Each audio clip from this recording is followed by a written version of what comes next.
Olá, queridos. Nós estamos falando da série sobre dons espirituais. Gostaria de falar também de um dom não muito divulgado, o dom da pobreza voluntária. Você já imaginou? Na Bíblia, nós temos esse dom lá em Coríntios, aonde a pessoa ela faz um voto de pobreza. A palavra que queremos destacar é a pobreza voluntária. Não são aquelas pessoas que são pobres por uma condição social ou por uma questão econômica e situações da vida.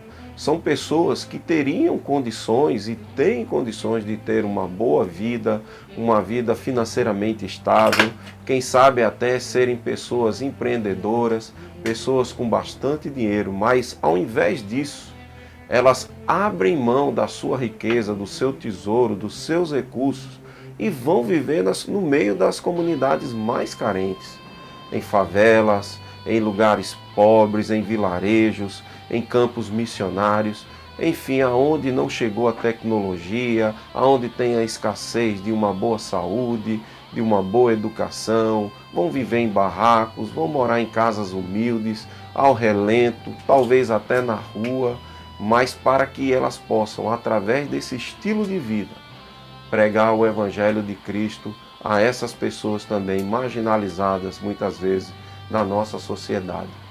O homem e a mulher que tem esse dom, ele não vai se sentir incomodado de ter que usar roupas sujas, de morar em lugares salubres, em lugares que não têm uma boa higiene, em lugares que não têm uma boa condição de vida.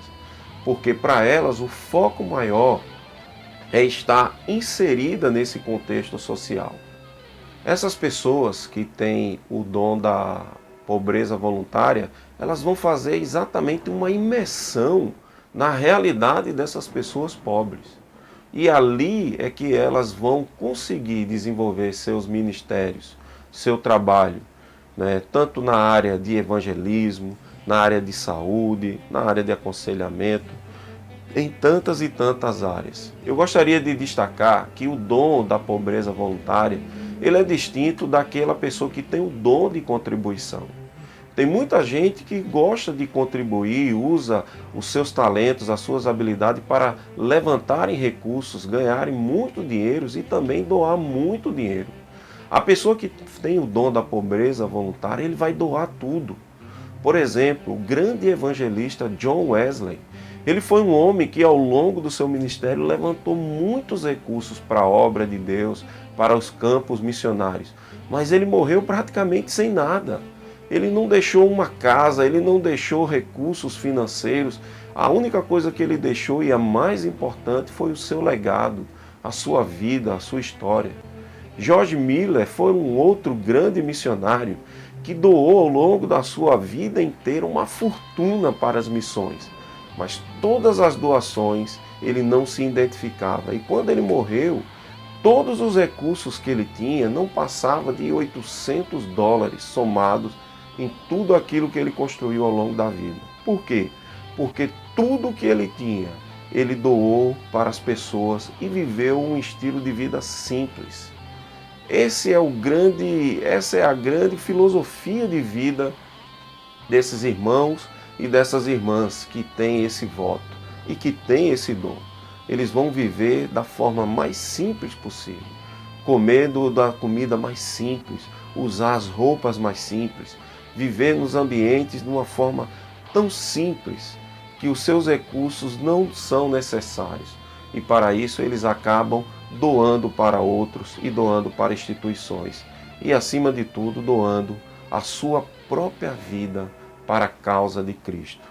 Deus tem levantado ao longo da história homens e mulheres que fizeram esses votos. Vale lembrar de Francisco de Assis, ou como conhecido na Igreja Católica, São Francisco de Assis. Um homem que fez um voto de pobreza porque ele tinha esse dom e conseguiu com a sua vida evangelizar muitas pessoas e até uma ordem foi criada, a Ordem dos Franciscanos. Hoje, numa sociedade extremamente capitalista que valoriza tanto dinheiro, que bom quando nós temos pessoas que usam esse dom para influenciar outros, a viverem um estilo de vida simples e com a sua vida glorificarem a Deus.